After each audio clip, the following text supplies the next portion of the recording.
Bonjour, salam alaikum. Je me présente, Habib Malem, développeur web.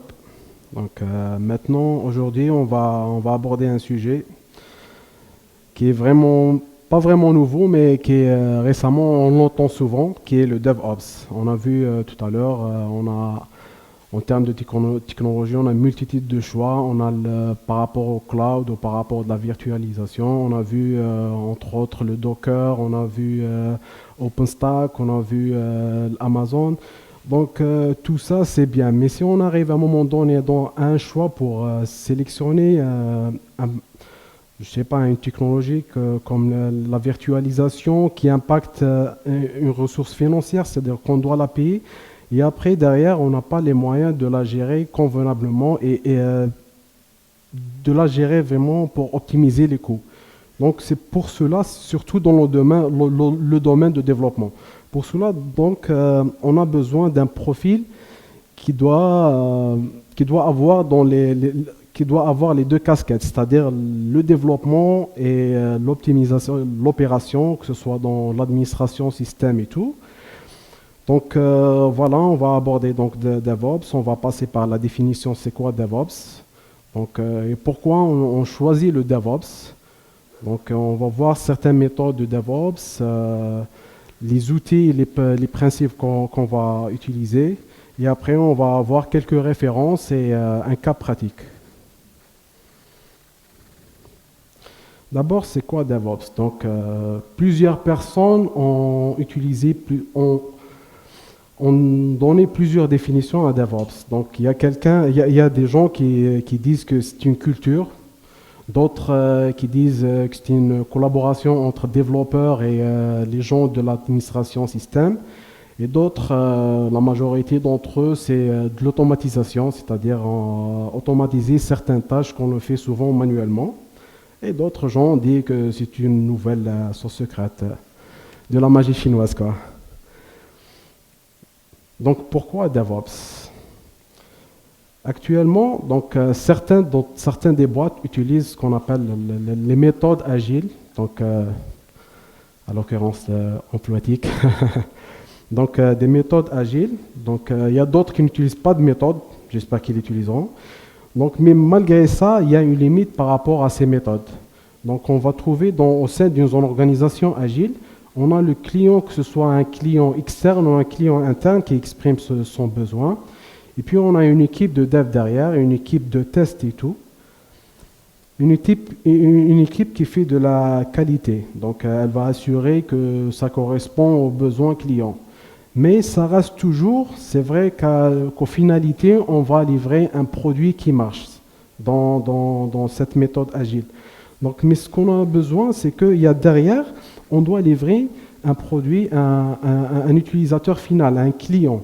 À un moment donné, le client, ou que ce soit un interne ou externe, a son propre équipe administration système qui va déployer cette application. On va tomber sur certains conflits ou incompréhensibilité des besoins par rapport à cette application qu'on a développée et qu'on veut déployer. C'est-à-dire on va se trouver dans un écart, dans un vide. Par exemple, les systèmes admin vont dire que l'application marche parce que telle excuse ou telle excuse. Les développeurs, non, l'application doit marcher. Normalement, il y a un problème avec le serveur. Le matériel ne correspond pas aux besoins de l'application. Et ça va ralentir le déploiement et la productivité. C'est-à-dire on va avoir un retour négatif par rapport au client. Et tout ça, ça revient à un conflit. On nous trouve souvent dans les organisations. C'est un conflit entre les développeurs et les systèmes admin. Voilà, par exemple, on va trouver des développeurs qui vont dire ça marche sur ma machine. C'est l'excuse numéro un des développeurs. Ils ne voient pas au-delà de leur machine.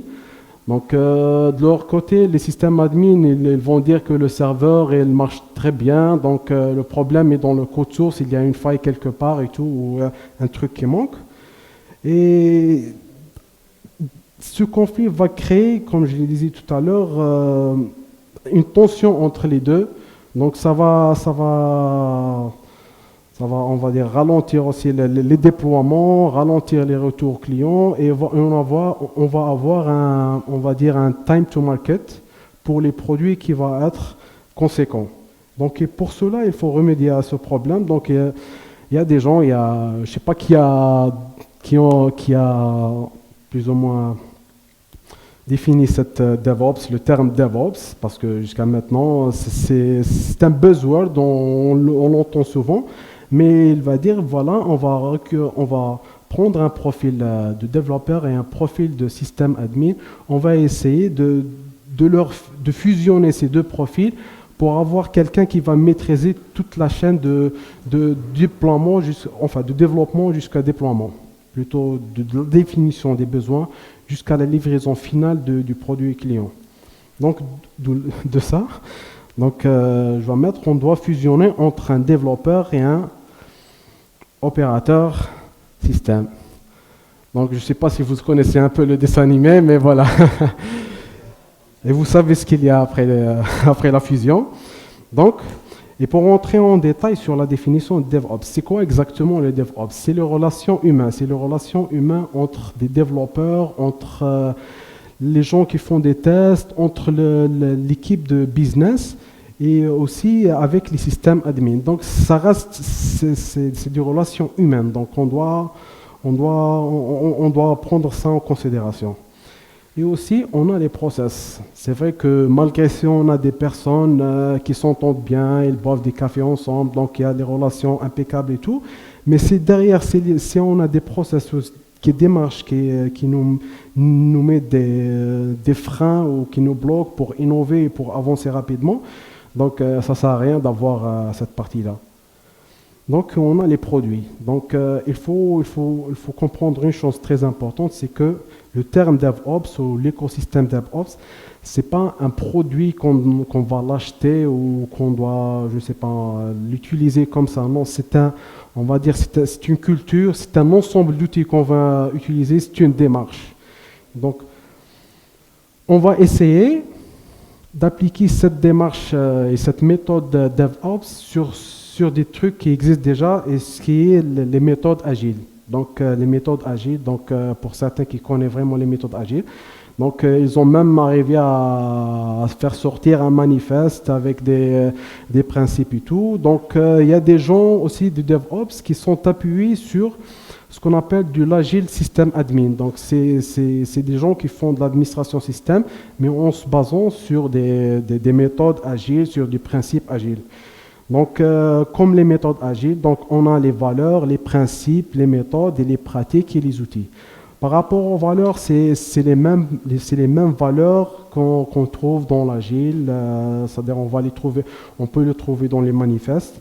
Par rapport aux principes, c'est pareil, sauf qu'à une chose plus ou moins différente, c'est très importante, c'est que dans les méthodes agiles, ils favorisent de la livraison, enfin plutôt d'avoir un produit qui marche. C'est-à-dire on va développer et en finalité, on va avoir un produit vraiment qui marche.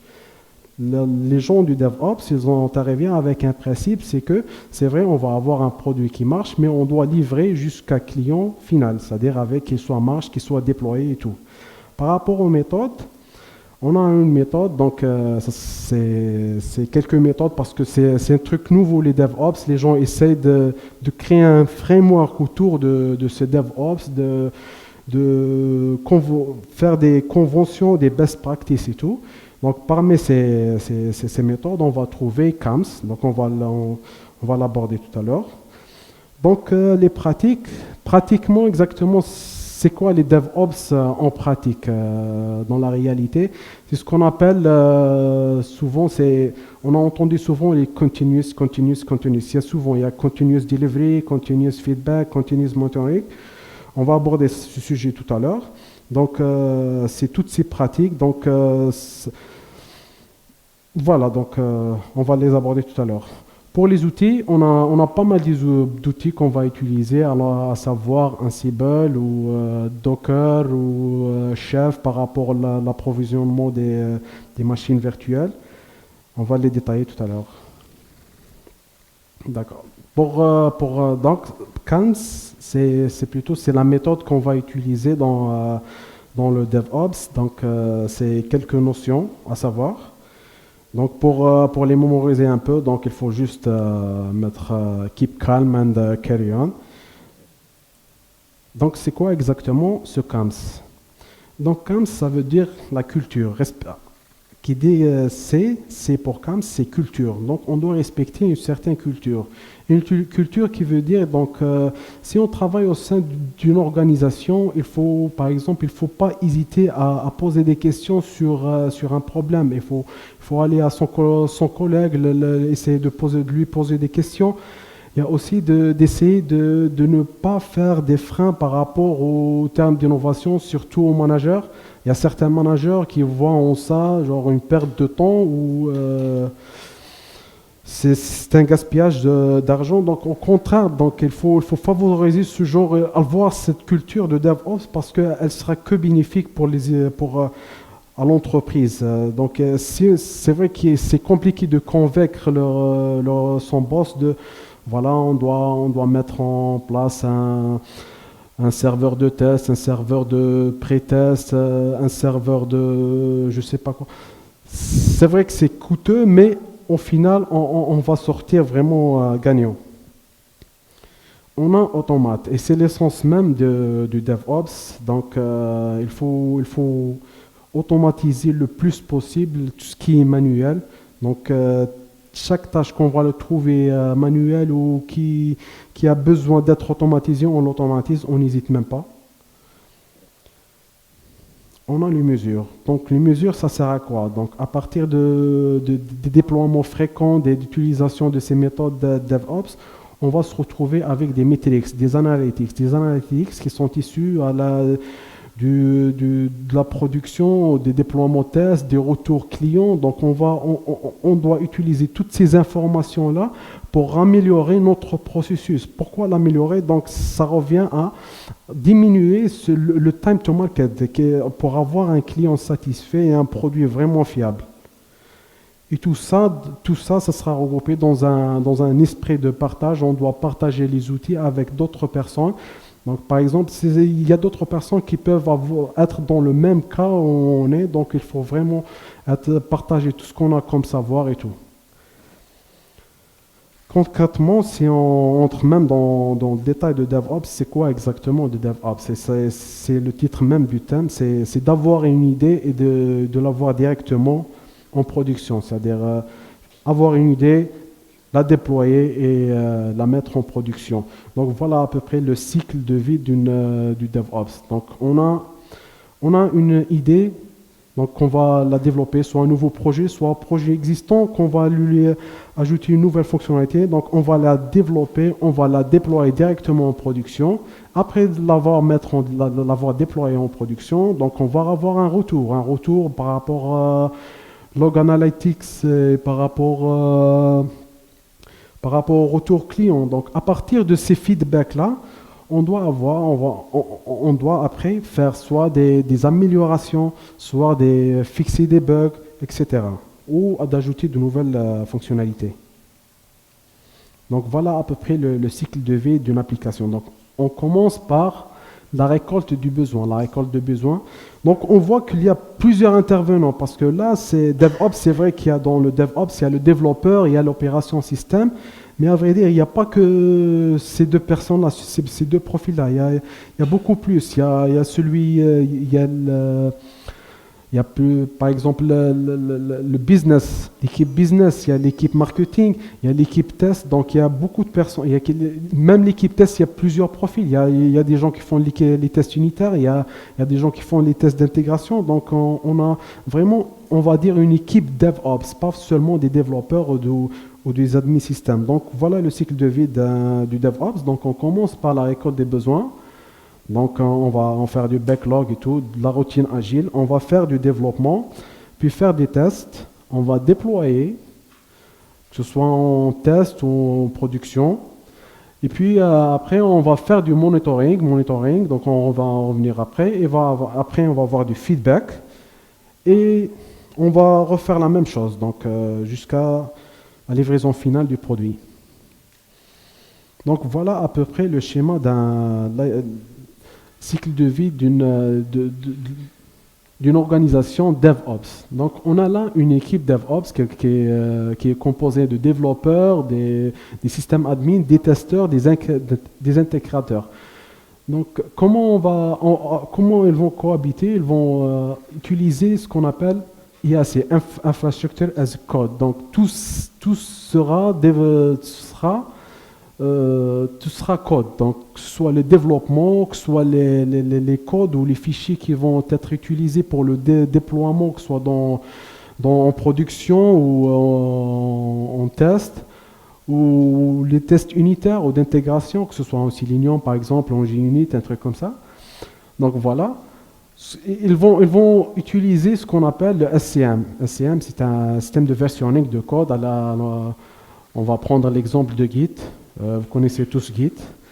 Donc on a les développeurs qui vont faire des pushes de leur code source. Les opérateurs système, c'est-à-dire les admin systèmes, ils vont faire des pushes de leur configuration système aussi.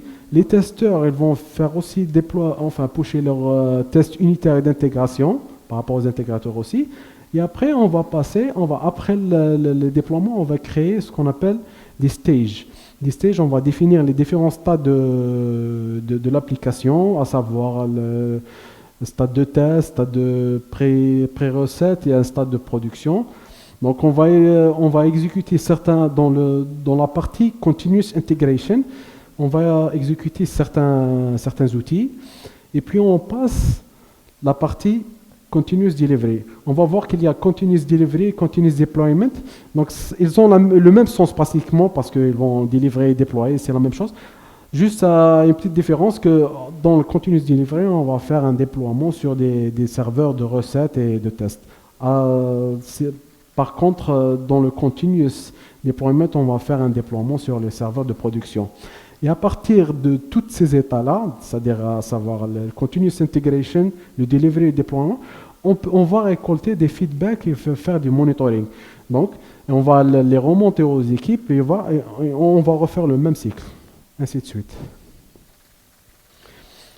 Donc, pour vous donner un peu une idée sur les outils utilisés dans l'organisation DevOps, dans le système de versionning, on a Git et GitLab, Subversion, SVN, ou Mercurial, Bazaar, donc etc. Il y a plusieurs systèmes de versionning.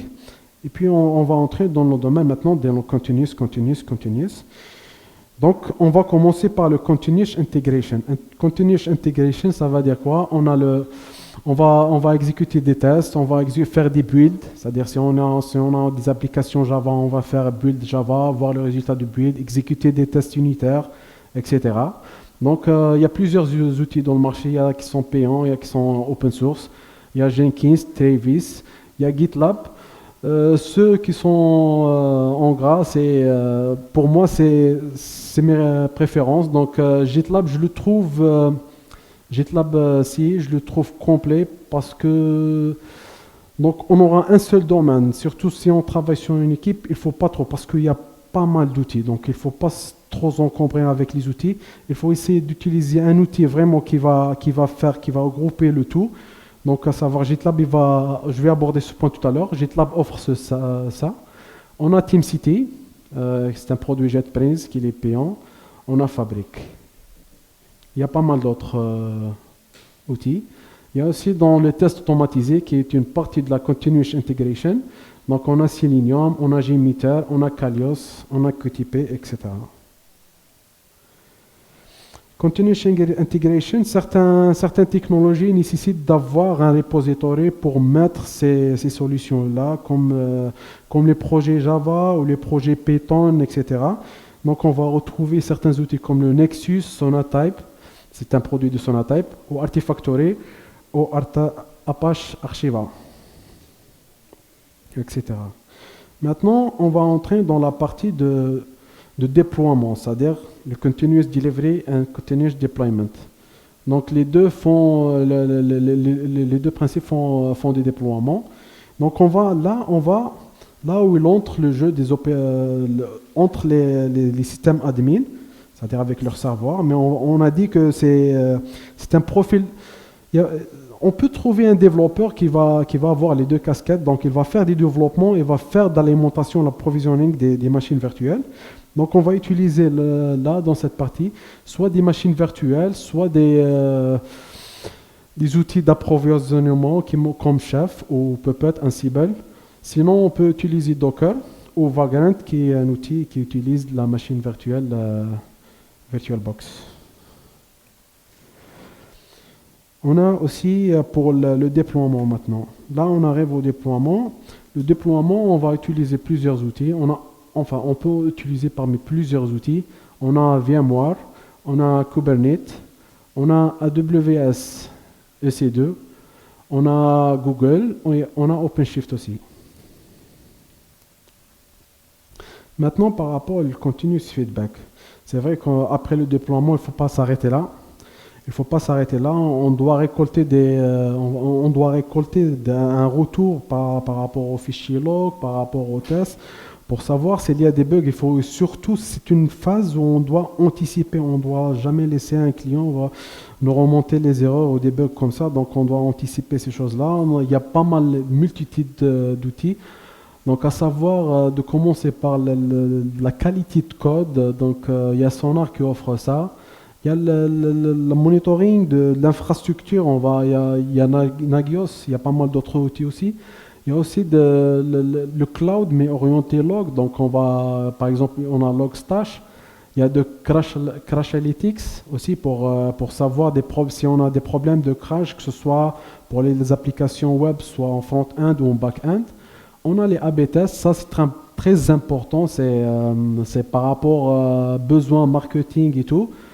Donc, il y a aussi un retour client, et ça, vaut mieux ne pas avoir ça comme feedback, mais c'est toujours un feedback, donc il faut... Maintenant, ce qu'on a aussi, on a le monitoring. Le monitoring, on doit monitorer, faire de la surveiller chaque étape du process, donc à savoir les serveurs, les services, l'utilisation de l'application, que ce soit on l'envoi de fichiers log, le comportement de l'utilisateur, l'infrastructure, que ce soit avec des outils agents, l'applicatif, les utilisateurs. Et enfin, il faut faire ça pour chaque environnement, pas seulement en production. Donc on doit mettre ça en test, en pré-recette. Et après, on revient. Donc, c'est ce qu'on appelle Kaizen. Kaizen est le dernier continuous. Il y a pas mal de continuous ici. Donc, c'est le dernier. Donc, le continuous improvement. Le continuous improvement, après ces feedback et le monitoring qu'on a récolté, on doit améliorer. Ça c'est sûr, on va en trouver des choses à améliorer, des bugs à corriger, et même dans les process, pas que seulement en termes applicatifs et tout. Donc, on doit améliorer nos process et nos développements. Et pour avoir aussi une communication très efficace, donc je vais faire vite, on a ce qu'on appelle ChatOps. Donc il y a un écosystème qui s'est créé autour du DevOps. On a du ChatOps, de NoOps, tout ce qui termine avec Ops. Donc voilà, donc ChatOps, ça permet de connecter les utilisateurs, les outils et les processus et l'automatisation dans le même endroit. Donc, et ça sera un lien. Donc, on va trouver un lien entre les tâches à réaliser, celles en cours et celles finalisées. Et enfin, donc ça favorise aussi surtout la transparence et améliorer le partage de l'information. Donc, parmi ces ChatOps, on va trouver plusieurs produits sur le marché. Certains sont payants, certains sont gratuits. Il y a Mattermost qui est un produit qui vient avec GitLab, donc je le recommande aussi parce que là on va se retrouver dans un environnement qui est hétérogène, donc c'est le même développeur et tout. On a aussi ce HipChat. HipChat, il a fait ses preuves un certain temps, il les fait toujours. Il y a aussi Slack qui est nouveau arrivé. Donc, pour le moment, certains l'utilisent comme étant... D'accord. Il y a Slack qui d'accord. Donc voilà Slack pour voir on va en discuter sur Slack exactement. Donc voilà Slack on peut l'utiliser pour monitorer pour avoir une visibilité sur tout le process des projets. Depuis le version control, si on fait un push ou un commit, on va le voir sur Slack. Si on fait un build, s'il y a un échec de build, on va le trouver sur Slack. S'il y a un succès, on va le trouver sur Slack. Un test unitaire qui ne marche pas, on va le trouver. Tout ça, ça sera groupé. Ça sera même un salon de discussion. Donc, on va trouver même les tickets, que ce soit Redmine ou Trello, peu importe le logiciel que vous utilisez, on va les retrouver. Ça sera un condensé de technologie. Vous pouvez le voir dans cette illustration. Donc, il y a pas mal de connecteurs. Donc, HipChat, il a, je pense, 140. Slack n'est pas loin. Donc, je pense même qu'il l'a dépassé. Donc, on peut avoir tout ça dans le même. Et ça favorise, c'est productif et ça nous gagnera de temps, énormément de temps. Donc, maintenant, je vais vous montrer quelques architectures références du DevOps. Là, on va voir une architecture DevOps qui est Joomla. Donc, on voit à peu près tout ce qui est continuous integration de la partie Dockerfile et du Joomla et MySQL pour faire les tests et tout. On a le GitLab C pour faire l'intégration. On a la partie déploiement qui est fait en Docker. Donc, on a aussi ici une autre architecture qui est de l'entreprise WSO2. Donc, il utilise là, pour Joomla, il utilise Docker. Là, on utilise une autre technologie avec Puppet. Non. D'accord. Donc là, on voit, c'est un projet, je pense, en Java. Donc, il utilise Maven. Jenkins, là, ils ont changé. Ils n'utilisent pas GitLab, ils utilisent Jenkins. Et ils utilisent Puppet comme moyen de déploiement, un continuous deployment. Là, on va voir. Ça, c'est une architecture plus ou moins simple. Donc on commit sur le GitLab. Donc, on utilise un autre outil pour l'intégration continue qui est Jenkins. Et tout ça, on voit qu'il communique toujours il converge toujours vers le Slack, donc avec des notifications. Là, il utilise la technologie Ansible.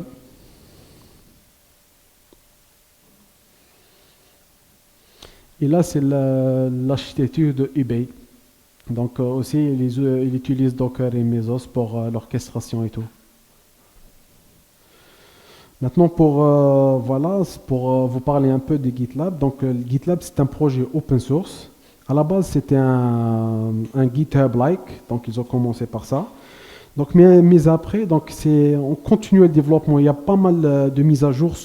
On les voit souvent, donc je vous conseille de l'utiliser, c'est entrer sur gitlab.com.